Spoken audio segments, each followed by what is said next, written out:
in this section, I'm just going to jump right into examples of this. So we're going to find the absolute max and the absolute min values. So this should actually say values because we want the output. So we want the values. And this is going to be of the function. So our function is going to be f of x equals, and it's going to be x to the fifth minus 5x to the fourth plus 5x cubed plus 2, and this is going to be on the interval minus 3 to 3. So on the interval minus 3 and then 3. Okay. So the first thing that I have to do is I have to find the critical numbers. So I'm going to go ahead and do that. So, okay, to find the critical numbers, I need to find the derivative. Okay, so find the critical numbers. And for this, I'm going to need to find the derivative. So let's go ahead and do that. So if I take the derivative of this with respect to x, so f prime of x is going to equal, right, so I get 5x to the fourth minus, so that's 5 times 4, so 20, and then x cubed, and then plus 15x squared. Okay, professors make mistakes also, so it's always good that I double check in my notes, because I've done this before, had it worked out, and had it work out, okay? And so then I want to factor this out. So I can factor out a 5x squared out of all of these.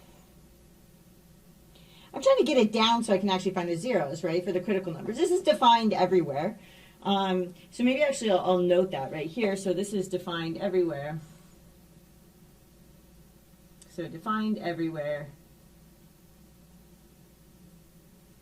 right? So we just need the zeros. So just need zeros. Okay. So now I'm just going to go ahead. I need to find the zeros, so I'm going to factor this. So I pull out 5x squared, and then I get x squared minus 4x plus 3. How did I do? X squared minus 4x plus 3, victory. Okay, and now I can factor this. I keep going. So 5x squared, and then I have, this is just one of these, right? You just need that these two numbers multiply to this, and they have to add to this. But I did it ahead of time, so I didn't even have to think now. It can take a little while to think about that. Okay, so this is what I get. So what does that tell me? Okay, so the zeros at, when is this 0? So this is zeros at, so I have, right, I have when x equals 0, that's going to make this 0, right? This is also going to be 0 when x equals 1. And then my last one is when x equals 3, this becomes 0. Okay, so I was finding the zeros of the derivative, okay? So these are my critical numbers, okay? So the critical numbers are,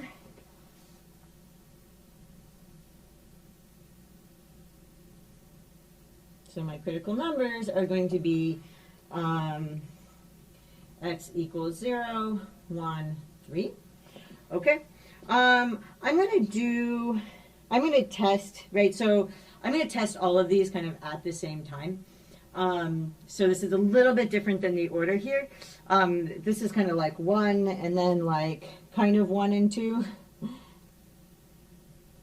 Because I'm going to be testing all of these at the same time. Okay, so let's just draw a line here. I know this is a little bit clouded, but that's just the way it should be. Okay, so we're going to have, we're going to test, so need to test. So we're going to sub, so we have x equals 1, 0, 1, and 3. And then we also need the endpoints. So those are the critical numbers, and then the endpoints, right, are minus 3 and minus 3. So we're going to sub these in the endpoints. X equals minus 3 and 3 into f. So these have to go into my function f.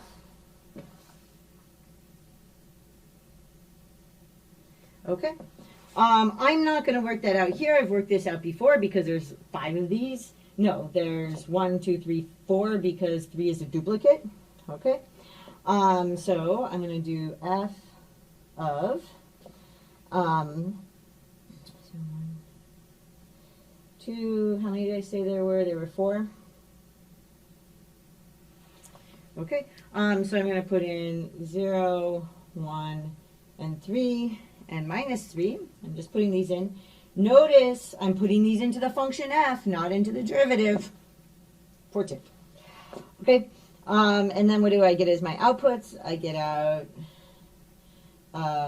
so I get out minus 781, 2, oops, no, this is not the, I wrote these in a different order in my notes in here. That's never good. Okay, so 0 is going to give me out 2. Looked a little wrong. 1 is going to give me out 3. 3 is going to give me out minus 25, and minus 3 is going to give me out minus 781. Okay, so now we do step 3. So now I'm doing step 3, right? And I look for the biggest and the smallest, so here's the smallest, right? So I'm finding the biggest and the smallest. This is the smallest, so this is going to be my absolute minimum value.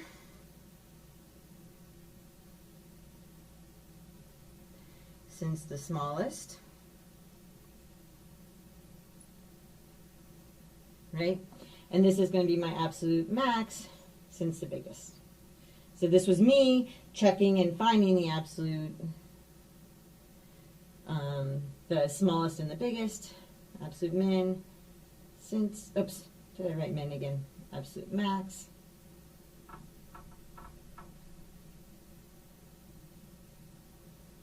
Since the biggest.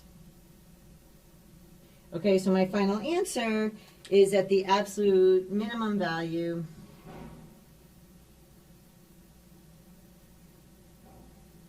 is going to be minus 781, and the absolute maximum value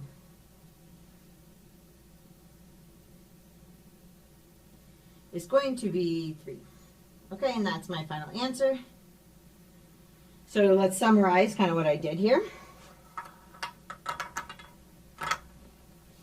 So what did I do here? I needed to find the critical numbers, right? It's defined on okay, so first I need to find the derivative so that I could find the critical numbers, right? And once I found that, I'm like, okay, this is a polynomial. This is defined everywhere. There's going to be nowhere where the derivative doesn't exist, so I have to look for where it's 0. And looking at this, it is, right, I will need to factor it. So I factor out a 5x squared, and then I'm able to factor this again, right? Right, by these two numbers have to multiply to that, multiply to that and add to that. And then I know my zeros are where each of these terms become 0, so I have at 0 and 1 and 3. Okay, so those are my critical numbers, or x equals 0, 1, and 3. So I write those down. And now, in the next step, I'm going to be subbing those critical numbers and the endpoints into the function. Not the derivative, the function. Okay, so I did that, and now I just need to check which of those is the biggest and which of those is the smallest. And that gives me the absolute max and the absolute min. Okay, so I hope that made some sense, and I will see you in the next lecture.